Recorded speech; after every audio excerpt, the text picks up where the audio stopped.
Self love because you deserve it. என்னென்ன self லவ்ன்றதை பார்க்கலாமா? அதை நம்ம மறந்துட்டோம். ஓகேங்களா? நம்ம வாழ்க்கையில் அன்றாட வாழ்க்கையில் நம்ம மறக்கிறது self love, self care. First நம்மளை கேர் பண்ணுறது கிடையாது நம்ம. ஸோ நம்ம ஆக்சுவலாக ஒரு ஸ்பெஷல் மாம் ஆகட்டும், ஒரு நார்மல் ஹவுஸ் ஒய்ஃப் ஆகட்டும், இல்லை ஒரு வேலைக்கு போகிறவங்களாகட்டுமே. வேலைக்கு போகிறவங்கள நீங்கள் பார்த்துருக்கீங்களா? காலையில் இருந்து என்ன வேலை இருந்தாலும் டக்குன்னு செஞ்சுட்டு அவங்களுக்குரிய பிரேக்ஃபாஸ்ட்டை எடுத்துகிட்டு பர்ஃபெக்டாக டைமுக்கு போவாங்க, பர்ஃபெக்டாக ட்ரெஸ்ஸிங் சென்ஸ் இருக்கும். பிகாஸ் அந்த ட்ரெஸ்ஸிங் சென்ஸை தான் அவங்க வெளியில் பார்க்குற அந்த தோற்றம் தான் முடிவு பண்ணுறது. ஓகேங்களா? அவங்களுக்கு 1000 கஷ்டம் இருக்கட்டுமே, பட் ஆனால் அவங்க ஒரு ட்ரெஸ் பண்ணிவிட்டு அவங்க கண்ணாடி தான் அவங்க கான்ஃபிடென்ட்டாக ஃபீல் பண்ணுவாங்க. ஆனால் இது ஏன் நம்ம ஹவுஸ் ஒய்ஃப் பண்ணுறது இல்லை? ஏதோ ஒரு நைட்டியை போட்டுட்டு தலை குளிச்சுட்டு ஒரு கொண்டையை போட்டுட்டு இப்படி தான் நம்ம சுற்றுறோமே தவிர, ஆனால் அதுக்குரிய வேலைகளை நம்ம பண்ணுறது கிடையாது. என்ன பண்ணணும்னா, காலையில் எழுந்துருங்க சீக்கிரமாக. உங்களுக்குரிய ஒர்க் ரொட்டீனை நீங்கள் என்ன தான் நீங்கள் செஞ்சாலும் உங்களுக்குன்னு டைமை ஸ்பெண்ட் பண்ணுங்கள். ஃபர்ஸ்ட் ஆஃப் ஆல் காலையில் எழுந்து மெடிடேஷன் அண்ட் தென் ஒரு ஸ்ட்ரெச்சஸ் பண்ணுங்கள், முடிஞ்சால் வாக் பண்ணுங்கள். ஓகேங்களா? அண்ட் தென் ஆஃப்டர் தட் நீங்கள் பார்த்தீங்கன்னா செல்ஃப் கேரில் மெயினாக நீங்கள் பண்ண வந்து செல்ஃப் க்ரூமிங். நல்லா ட்ரெஸ் பண்ணுங்கள். வீட்டில் இருப்போமேனு ஒரு நைட்டியை போட்டுட்டு சொல்லாதீங்க. நல்லா ஒரு சுடிதார், ஒரு சாரியோ ஏதோ ஒன்று கட்டிக்கோங்க. நல்லா ஒரு மேக்கப் பண்ணிக்கோங்க. மேக்கப்னா நல்லா ஃபுல்லாக ஃபவுண்டேஷன் போட்டு அப்ளை எல்லாம் பண்ணிட்டு சொல்லுங்கள். சாதாரணமாக மஞ்சள் பூசி ஒரு நெத்தியில் ஒரு குங்குமம் போட்டு வச்சாலே போதுங்க. அவ்வளோ அழகாக இருப்பீங்க எல்லாருமே. ஓகேங்களா? அது போதுங்க. ஒரு பொம்பளைக்கு, ஒரு லேடிஸோ, ஒரு உமன்ஸோ, ஒரு சின்ன பசங்க கூட பண்ணிட்டீங்கன்னா நீங்கள் போய் கண்ணாடியை பாருங்களேன். உங்களுக்கு உங்கள் கண்ணாடி உங்கள் முகமே பதில் சொல்லும். நீ நல்லா இருக்க, பிரிஸ்காக இருக்க. ஸோ நீ இன்னைக்கு டே நீ சூப்பராக ஆரம்பிக்கலாம். ஓகேவா? உனக்கு ஒன்றுமே இல்லை. ஓகேங்களா? அப்படின்னு அந்த கண்ணாடியை பார்க்கும்போது இந்த கண்ணாடி உங்ககிட்ட சொல்லும். ஓகேங்களா? ஸோ கண்ணாடியில் இருக்க பிரதிபலிப்பு தான் நீங்கள். ஸோ நீங்கள் கான்ஃபிடென்ட்டாக இருக்கணும். காலையில் ஃபர்ஸ்ட் உங்களை நீங்கள் கரெக்டாக வச்சுக்கணும். ட்ரெஸ்ஸிங் ஆகட்டும், தலை வாரதாகட்டும், நல்ல ஒரு முகம் கலவி ஒரு பொட்டு வைக்கிறதாகட்டும், பூ வச்சுக்கோங்க. ஓகேங்களா? யாராவது என்ன எங்கேயாவது வெளில போறியா என்ன இப்படி ட்ரெஸ் பண்ணிட்டு இருக்க? ஏன் தெரியுமா அந்த கேள்வி கேட்குறாங்க எல்லாரும் நம்மளை பார்த்து? எந்த நேரமும் ஒரு நைட்டி மாட்டிட்டு ஏனோ தானோன்னு சுற்றுறதுனால அந்த கேள்வி வருது. ஃபர்ஸ்ட் நைட்டியை நைட் மட்டும் போடுங்க, நைட் டைம் மட்டும் போடுங்க. பகல் டைமில் நல்லா ட்ரெஸ்ஸிங் பண்ணிகிட்டே இருங்க. ஓகேங்களா? செகண்ட் டைமுக்கு சாப்பிடுங்க. என் பையன் சாப்பிட்டா தான் நான் சாப்பிடுவேன், என் குழந்தை சாப்பிட்டா தான் சாப்பிடுவேன், அவங்க சாப்பிட்டோன்னே நான் சாப்பிட்றேன் அப்படின்னு நிறையா பேரண்ட்ஸ் இருக்கீங்களா? அந்த மாதிரிலாம் இருக்காதீங்க. சீரியஸாக சொல்கிறேன். ஃபர்ஸ்ட் நீங்கள் சாப்பிடுங்க, டைமுக்கு சாப்பிடுங்க. நீங்கள் நல்லா இருக்கணுங்க. அப்போ தான் உங்கள் பிள்ளையை பார்த்துக்கிறதுக்கு. ஒரு ஸ்பெஷல் மாமா ஆகட்டும், அவங்ககிட்ட கேட்டு பாருங்கள், என் குழந்தை சாப்பிட்டோன்னே நான் சாப்பிட்றேன். சீரியஸாக உங்களுக்கு யாரும் வந்து ஐயோ இவங்க வந்து பாரு எவ்வளோ தியாகம் பண்ணி ஃபஸ்ட்டு, அப்படிலாம் யாருமே நினைக்க மாட்டாங்க. யாரும் உங்களுக்கு நீங்கள் படுத்துக்கிட்டிங்கன்னா உங்களுக்கு வந்து உதவி பண்ண மாட்டாங்க. இன்றைக்கி தெரிஞ்சுக்கோங்க, யாரும் வந்து உதவி பண்ண மாட்டாங்க. உங்களுக்கு நீங்கள் தான். ஸோ ஃபர்ஸ்ட் நீங்கள் சாப்பிடுங்க. உங்களுக்கு ஏன்னா அந்த சாப்பிடாமல் இருக்கும்போதே அப்போ நீங்கள் என்ன தப்பு பண்ணுவீங்க? கோவம் வரும். இவன் சாப்பிட மாட்டேன், ஏய் சீக்கிரம் சாப்பிடு அப்படின்னு அந்த கோவத்தில் நீங்கள் கற்றுவீங்க. அப்போ அந்த குழந்தை பார்க்கும்போது அதை பார்த்து பயப்படும். சில குழந்தைங்க சாப்பிடாது. அப்போ அந்த கோவத்தில் ஊட்டுறீங்களா? நானும் அதை பண்ணியிருக்கேன் தப்பு. அதை மட்டும் பண்ணாதீங்க.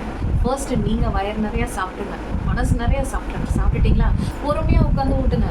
1 மணி நேரம் நாங்கள் 2 மணி நேரம் கூட உட்காந்து ஊட்டுங்க, சாப்பிட்டுமே. ஓகேங்களா? ஃபர்ஸ்ட் காய்கறி நிறையா எடுத்துக்கோங்க. முட்டை கம்பல்சரி 2 சாப்பிடுங்க. ஓகேங்களா? அதுக்காக எல்லாத்துக்கும் ஒவ்வொரு சப்ளிமெண்ட் எடுத்து சாப்பிடாதீங்க. அயனுக்கு ஒரு சப்ளிமெண்ட்டு, கால்சியத்துக்கு ஒரு சப்ளிமெண்ட்டு. மோஸ்ட்லி சப்ளிமெண்ட் நிறையா சாப்பிட்றத ஸ்டாப் பண்ணுங்க. அதுக்கு பதில் காய்கறி நிறையா எடுத்துக்கோங்க. முட்டை சாப்பிடுங்க. ஓகேங்களா? புரதம், முருங்கைக்கீரை சாப்பிடுங்க. வாரத்தில் 2 நாள் 3 நாள் கீரை சாப்பிடுங்க. காய்கறி நிறையா, கோஸ்லேருந்து புடலங்காலேருந்து அவரைக்காலேருந்து நிறையா இருக்குங்க. நிறையா சாப்பிடுங்க. அதாவது பெரிய அந்த அவகேடோ தான் வாங்கணும், ப்ரொக்கோலி தான் வாங்கணும் அப்படிலாம் கிடையாது. சின்ன அவரைக்காய், கத்திரிக்காய், முருங்கைக்காய், கேரட், பீன்ஸு. ஓகேங்களா? இந்த சின்ன காய்கறி, கம்மியாக விளைவிக்கிற காய்கறியை ஒரு நடுத்தர குடும்பம்னா எல்லாராலையும் ப்ரொக்கோலியோ அவகேடோவோ வாங்கி சாப்பிட முடியாது. அதுக்கேற்ற மாதிரி நம்மளுக்கு முடிஞ்சது ஏதோ அதை வாங்கி கண்டிப்பாக. ஆனால் காய்கறி நிறையா எடுத்துக்கோங்க. கீரை நல்லா சாப்பிடுங்க. டைமுக்கு சாப்பிடுங்க. அதே மாதிரி உங்களுக்கு நான் சாப்பிட்ட உடனே மதியான டைமில் உங்களுக்குன்னு ஒரு சின்ன உங்கள் முதுகு எலும்புக்கு ரெஸ்ட்டு கொடுங்க. நிறைய பேர் அந்த ரெஸ்ட் கொடுக்குறது ரொட்டீனாக வேலை பார்க்குறது. இல்லைனா என்ன பண்ணுறீங்கன்னா படுத்து தூங்கிடுவீங்க. நல்லா தூங்குறதுனால தாங்க வெயிட் போடுங்க. தூங்காதீங்க. ஜஸ்ட் ஒரு ரிலாக்ஸ். உங்கள் மைண்டுக்கு ஒரு ரிலாக்ஸ், உங்கள் பாடிக்கு ஒரு ரிலாக்ஸ். ஜஸ்ட் ஃப்ளாட்டாக கீழே படுத்து ஒரு 10 மினிட்ஸ் ரெஸ்ட் கொடுங்க. ஆஃப்டர் தட் ஈவினிங் ப்ளே கூட்டிகிட்டு போங்க. பாப்பாவை கூட்டிகிட்டு விளையாடும் போது அவங்க மட்டும் விளையாடாமல் நீங்களும் விளையாடுங்க. நீங்களும் குழந்தையாகவே மாறுங்க.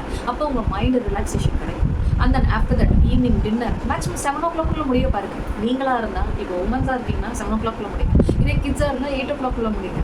அதே மாதிரி ஈவினிங் டைமில் அவங்களுக்கு சுண்டலோ பயரோ அவங்களுக்கு மட்டும் கொடுக்காதீங்க, நீங்களும் சாப்பிடுங்க. ஓகேங்களா? எல்லா பயறு வகைகளையும் நீங்களும் சாப்பிடுங்க. உங்களை ஒன்றும் அண்டா நிறையா சாப்பிட சொல்லுங்கள். சும்மா உங்கள் கை சைஸில் வச்சு சாப்பிடுங்க. அது போதும். ஏன்னா ஓகேங்களா? காஃபியோ டீயோ எதுவாக இருந்தாலும் மைல்டாக சுகர் எடுத்துக்கோங்க. இப்போ நிறைய பேர் சுகர் சாப்பிடாதீங்க. வாஸ்தவமான விஷயங்க. ஆனால் சீரியஸ்லி காஃபி சாப்பிட்லன்னா தலையே வெடிச்சிடுது. கரெக்டாக? ஒரு டைமில் ஒரு வாட்டியாவது காஃபி குடிக்கலன்னா தலை பயங்கரமாக வலிக்குது. அந்த காஃபி மேலே இருக்க ஒரு வெறி அதிகமாகுது. ஆனால் அதுக்கு பதில் என்ன பண்ணுங்கள், காஃபி அளவை கம்மி பண்ணுங்கள். ஃபர்ஸ்ட்டு ஒரு டம்ளர் ஃபுல்லாக குடிக்கிறீங்களா, அதை கொஞ்சமாக ஆக்குங்க. சுகர் நிறையா போடுவீங்களா, அதை கொஞ்சமாக கம்மி பண்ணுங்கள். ஸ்டெப் பை ஸ்டெப்பாக தான் கம்மி பண்ண முடியுமே தவிர ஒரே நாளில் மொத்தமாக அவாய்ட் பண்ண முடியாது. அந்த மாதிரி கம்மி பண்ணி பாருங்கள், கண்டிப்பாக உங்களால் முடியும். அந்த லாஸ்ட் அண்ட் ஃபைனலாக சொல்கிறது, உங்களுக்குன்னு ஒரு டைமை ஒதுக்கிக்கோங்க. சீரியஸ்லி இதை பார்க்குற நிறையா பேர் உங்கள்கிட்ட சொல்கிறது, இந்த மாதிரி ஸ்பெஷல் நீட்ஸ் மாமாக இருக்கட்டும், இல்லை ஹவுஸ் ஒய்ஃபாக இருக்கட்டும், ஹஸ்பண்ட்ஸ் புரிஞ்சுக்கோங்க. அந்த மாமுக்குன்ட்டு ஒரு நாள் டைம் கொடுங்க. அட்லீஸ்ட் ஒரு ½ டைம் கொடுங்க. இதே மாதிரி அந்த ஸ்பெஷல் குழந்தைங்களை பார்த்துக்கிற தாய்மார்களுக்கு ஒரு அட்லீஸ்ட் ஒரு ½ டைம் கொடுங்க. ஏன் தெரியுமா சொல்கிறேன்? அவங்களுக்கு எவ்வளோ டிப்ரெஷன், ஸ்ட்ரெஸ் இருக்கும் தெரியுமா? வீட்டில் இருக்கிறவங்களா இருக்கட்டும், இல்லை அந்த ஸ்பெஷல் கிட்ஸை பார்த்துக்கிறவங்க, அவங்களுக்குன்னு ஒரு ½ மணி நேரம் டைம் கொடுத்து பாருங்க. அவங்கள போயிட்டு வெளியில் போயிட்டு உனக்கு பிடிச்சதை வாங்கி சாப்பிட்டுட்டு வான்னு சொல்லுங்கள். அவங்க கும்பலோட போகணும்னு அவசியம் இல்லைங்க. ஒரு குரூப்போட சேர்ந்து போய் குடிக்கணும், இல்லை ஒரு குரூப்போட போய் தான் காஃபி குடிக்கணுமோ, இல்லை ஒரு குரூப்போட சேர்ந்தா போய் ஒரு பப்ஸ் சாப்பிடணும்ல, அவங்கள மட்டுமே அனுப்புங்க. தனியாக போயிட்டு கொஞ்சம் நேரம் சுற்றி பார்த்துட்டு ஒரு பப்ஸ் அவங்களுக்கு பிடிச்சதை வாங்கி சாப்பிடணும். ஏன்னா அவங்க அப்படி சாப்பிடவே மாட்டாங்க. ஏன் தெரியுமா? இது இருந்தால் நம்ம குழந்தை சாப்பிடாதா, இது இருந்தால் நம்ம குழந்தை சாப்பிடாதா, இது இருந்தால் நம்மளுக்கு நாளைக்கு உதவாதா, அப்படி தான் யோசிக்கிறாங்க தவிர இன்றைய தாய்மார்கள் அவங்களுக்குன்ட்டு ஒரு இது எடுத்து அவங்க சாப்பிட்டதே கிடையாது. ஆனால் உண்மையாக சொல்கிறேன், இங்கே அவங்களுக்கு துணையாக இருக்க ஆண்மைக்கிட்ட நான் சொல்கிறது, அவங்கக்கிட்ட கேளுங்க. கொஞ்ச நேரம் உனக்குன்னு ஒதுக்கி நீ போய் ஒரு டீயோ ஒரு காஃபியோ குடிச்சிட்டு வாயேன் அப்படின்னு நீங்கள் சொல்லி பாருங்களேன். நான் குழந்தைய பார்த்துக்கிறேன், கொஞ்ச நேரம் போய் நீ ஒரு டீயோ காஃபியோ குடிச்சிட்டு வாயேன் அப்படின்னு நீங்கள் சொல்லி பாருங்க. கண்டிப்பாக சொல்கிறேன், அவங்க போய் அந்த டீயோ காஃபியோ குடிச்சு வரும்போது அவ்வளோ ஒரு ரெஃப்ரெஷிங்காக வருவாங்க. தயவு செஞ்சு எல்லா ஆம்பளைங்கள்கிட்டையும் நான் சொல்கிறது, ஆம்பளையாலும் சரி, புருஷமார்களும் சரி, சகோதரர்களாக சரி, ஒரு நண்பர்களாக சரி, அந்த ஒரு குழந்தைய பார்த்துக்க ஒரு 2 minutes இல்லை, ஒரு ½ அது உண்மையாக நம்மளை பெற்ற அம்மாங்களுக்கு தெரியும் அந்த வலி என்னென்னு. அந்த அம்மாங்க தான் நம்ம பிள்ளைங்களை பார்த்துக்கிறாங்க. அவங்கக்கிட்டையும் ஒரு 10 minutes விட்டுட்டு போங்க. உங்களுக்குன்னு ஒரு மைண்ட் ரெஃப்ரெஷிங்க்கு போயிட்டு ஒரு டீயோ ஒரு காஃபியோ, இல்லை கொஞ்சம் நேரம் சுற்றி ஒரு கோவிலை போய் சுற்றி பார்த்துட்டு வர்றதோ அதாவது ஒரு பண்ணுங்கள். கண்டிப்பாக உங்கள் மைண்டில் ஒரு ரிலாக்ஸேஷன் இருக்கும், ஸ்ட்ரெஸ் இல்லாமல் இருப்பீங்க, டிப்ரெஷன் இல்லாமல் இருப்பீங்க. கண்டிப்பாக இதை ஃபாலோ பண்ணி பாருங்கள். உங்களுக்கு நான் பேசுனது உங்களுக்கு பிடிச்சிருந்ததுன்னா, இதில் ஏதாவது ஒரு தவறு இருந்தால் கண்டிப்பாக எனக்கு கமெண்ட் பண்ணி சொல்லுங்கள். இதே நான் பேசுனது உங்களுக்கு பிடிச்சிருந்தா கண்டிப்பாக லைக் பண்ணுங்கள், ஷேர் பண்ணுங்கள், சப்ஸ்கிரைப் பண்ணுங்கள். நன்றி, வணக்கம்.